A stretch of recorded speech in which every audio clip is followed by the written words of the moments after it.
ఏమండి? వచ్చే అన్నయ్య వచ్చేస్తున్నాడు. అసలు విషయం తేలిపోవాలి. జాడిని చదివిపెట్టండి. ఊరుకుంటే లాభం లేదు.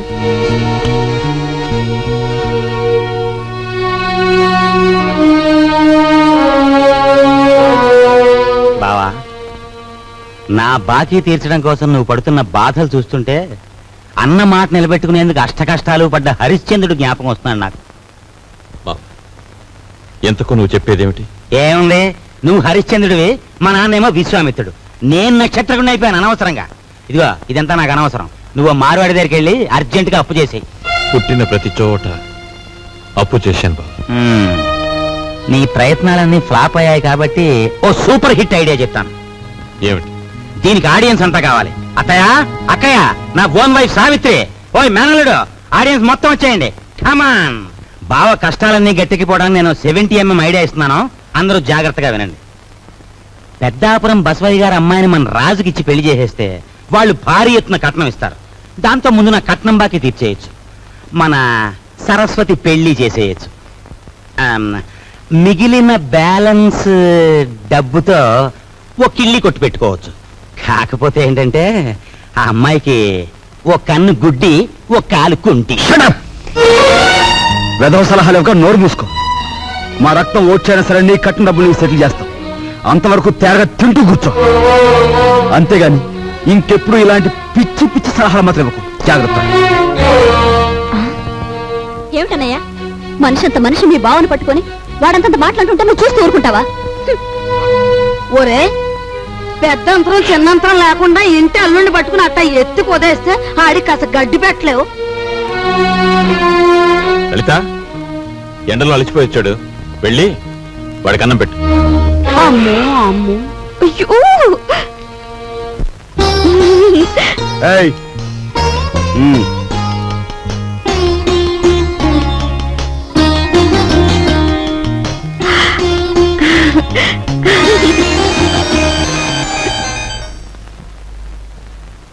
ఏమండి, మీ ఎలకలతో పనే ఉందండి. వాళ్ళు ఇంత అవమానించిన తర్వాత ఇంకా ఇక్కడ ఎందుకండి? పదండి, పోదాం. ఈ అవమానం నా ఒక్కడిది కాదు. ఆంధ్ర సీడెడ్ నైజాం ఏరియాల్లో అత్తవారిళ్లలో సెటిల్ అయిపోయిన అల్లుళ్ళందరిదీను.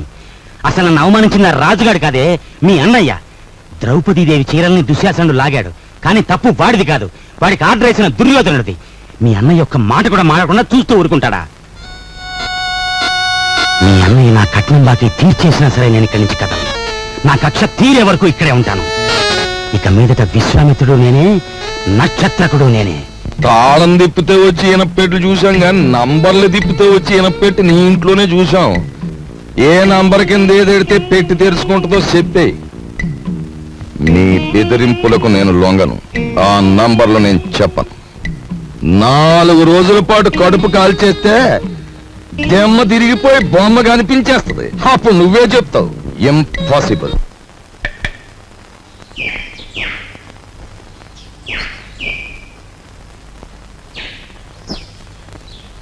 ఈ కుండంతా 4 రూపాయలమ్మా.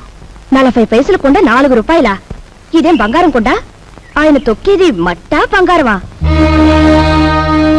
ఇంతైతే ఎవరు కొంటారు? వద్దులే, వస్తా. కుమారరామన్న దగ్గర నీ ఉద్యోగం ఏమిటట?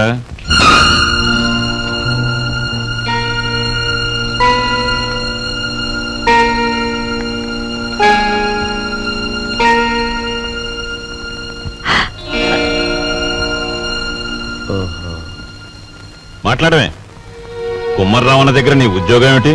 మట్టి తొక్కటం, అతను తయారు చేసిన కుండాల్ని ఎండలో ఆరబెట్టడం, కాలిన కుండాల్ని బండి మీద సెంటర్కి చేర్చడం. అది. నువ్వు చదివిన చదువేమిటి? నీ మీద మేము పెట్టుకున్న ఆశలేమిటి? నువ్వు చేసిన నిర్వాకం ఏమిటి? అతను నన్నేమీ అప్లికేషన్స్ పెట్టమనలేదు, పోస్టల్ అడ్రస్ జత చేయమనలేదు, వెధవ ప్రశ్నలు వేసి ఇంటర్వ్యూ తీసుకోలేదు, రికమెండేషన్ తెచ్చావా అడగలేదు, లంచం ఇస్తావా అడగలేదు. నన్నుగా గౌరవించి నాకు ఈ ఉద్యోగం ఇచ్చాడు. కానీ నీ పెద్ద కొడుకు మట్టి తొక్కుతున్నాడంట గాని ఊరంతా మీ నాన్నగారిని అడుగుతుంటే ఆయనకెంత నామోషిగా ఉంటుందో ఒకసారి ఆలోచించావా? అమ్మా, ఎటువంటి వంశంలో పుట్టాడు, ఎటువంటి మహారాజుకు మనవడని పెంచుకున్నాడు. అసలు నేను చెప్పేది ఏంటంటే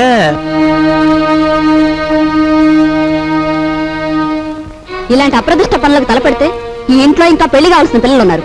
వాళ్ళని చేసుకోవడానికి ఎవడైనా ముందుకొస్తాడా? ఏ మా చెల్లెలు పెళ్లి చూపు సమయంలో మీరు వచ్చి పెంట చేశారే, అప్పుడు లేదా ఈ అప్రదిష్ట? నాన్న, ఏమీ చెయ్యకుండా మీకు భారంగా ఉండే కంటే ఏదో ఒక పని చేసి ఇంత సంపాదించడం నా బాధ్యత అనుకున్నాను, సంపాదిస్తున్నాను.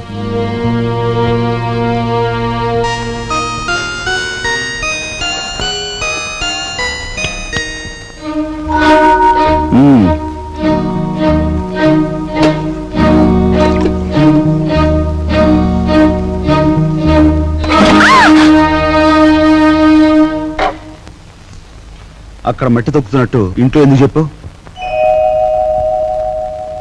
అందరూ బాధపడతారనుకున్నప్పుడు మీరెందుకు ఆ పని చేయాలి? చేశారే అనుకోండి, ఆ సంగతి చెప్పకుండా ఎందుకు దాచిపెట్టాలి? మా అమ్మా నాన్నల విషయం తెలిసిన, మా ఇంటి పరిస్థితి తెలిసిన నువ్వు ఇలా మాట్లాడు. మా ఇంట్లో సంపాదించేది మా నాన్న ఒక్కడు, తినేవాళ్ళు 10 మంది. ఆయన సంపాదించే ప్రతి రూపాయి వెనుక ఆయన పడే కష్టం, ఆవేదన నాకు తెలుసు కాబట్టే ఆయనకి ఈ విషయం తెలియకుండా దాచిపెట్టాను. కట్నం ఇవ్వలేదన్న నెపంతో ఒకవైపు నుంచి మా మావయ్య బాధ పెడుతుంటే మరోవైపు నుంచి అప్పులు వాళ్ళు బాధిస్తున్నారు. ఇలా ఇంటా బయట అనేక బాధలతో నలిగిపోతున్న మా నాన్నగారికి ఒకరోజు దారిలో 5,000 రూపాయలు దొరికాయి. మొత్తం తీసుకెళ్లి పోలీస్ స్టేషన్లో అప్పగించాను. దానిలో ₹1 కూడా నేను ముట్టుకోలేదు. ₹1 కూడా నేను ముట్టుకోలేదు. ₹1 కూడా. ఏమండి, అసలేం జరిగిందండి? లలిత, నువ్వు ఎన్నోసార్లు నన్ను ధర్మరాజు ధర్మరాజు అంటూ ఉంటావు. కానీ ఇవాళ నీ ధర్మరాజు దొంగతనం చేశాడు. మీరు దొంగతనం చేశారా? అవును లలిత, అందులో ₹10 కాజేశాను.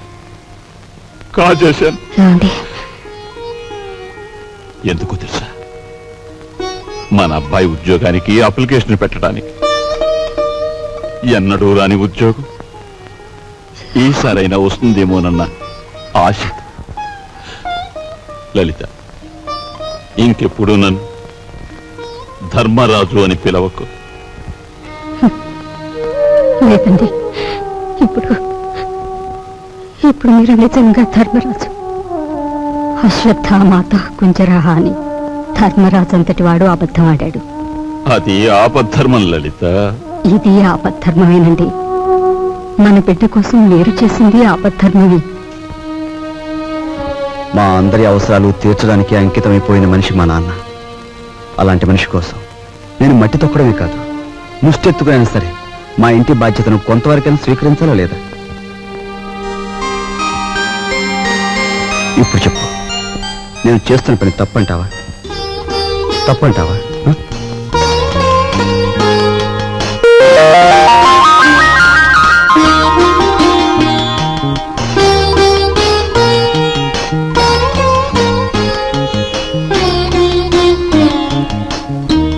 ఆ విధముగా రామలక్ష్మణులు అడవికి బయలుదేరిన వారు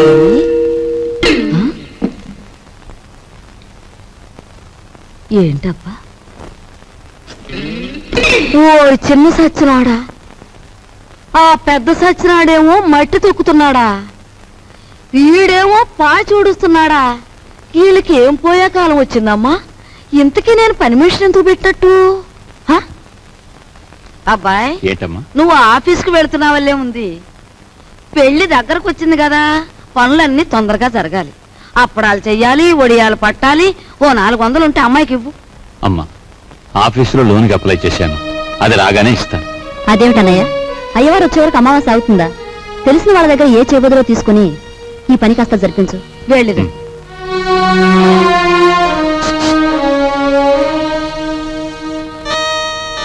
ఏమిటండి, నీకు మధ్య ఏమన్నా పోయిందా? మన బాకీ తెచ్చుకున్న వాళ్ళని పెళ్లి పనులు చేసుకోమంటావేంటి? అయ్యో రామ, పెళ్లి చూపుల రోజు మీరేమన్నారు? మా కట్నం బాకీ తెచ్చకుండా ఈ ఇంట్లో ఏ శుభకార్యం జరగటానికి వీల్లేదన్నారా? ఇప్పుడు ఈ పెళ్లి జరిగిందనుకోండి, దానికి ముందు మన బాకీ తీరుస్తారన్నమాటేగా. అమ్మని, నువ్వు అసలు రాజకీయాల్లో దిగాల్సిందానివే, పొరపాటున నన్ను కట్టుకున్నావు.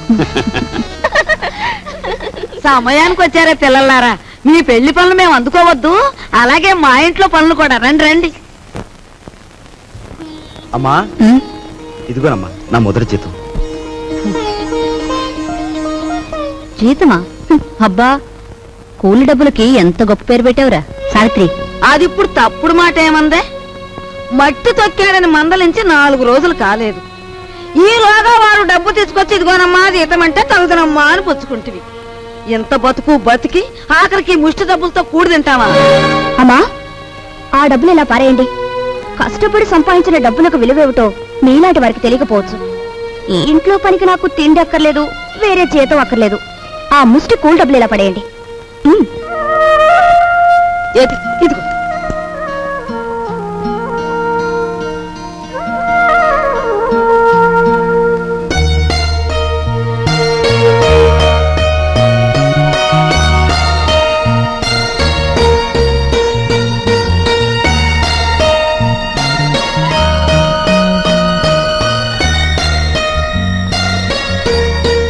భార్యాభర్తల మధ్య ఉండవలసిన అవగాహన చూపించు. నువ్వు ఈ ఇంటికి పని మనిషివైనా నాకు నా మనిషివి.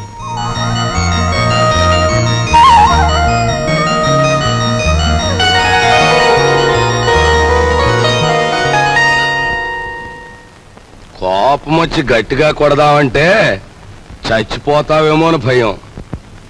బాబు నాయనా అంటే మొండుకెత్తనావు. మమ్మల్ని బాధ పెట్టకుండా చెప్పే గురువా. చెప్పే గురు. మనవాడక చూసావా, పరాయి సొమ్మంటే పరిసిగుంటాడు కూడా ఎలా సత్తా పడిపోతున్నాడో.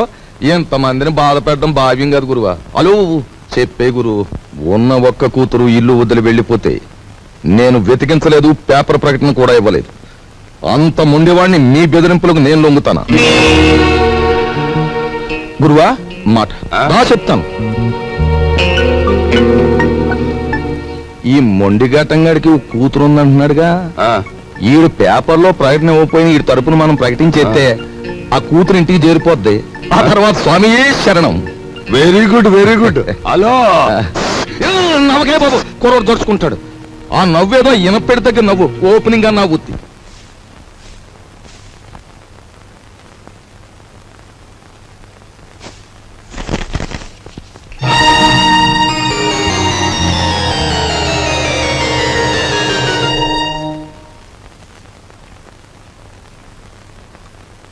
ఇదేమిటండి, నా చేతి గాజులు లెక్క పెడుతున్నారు?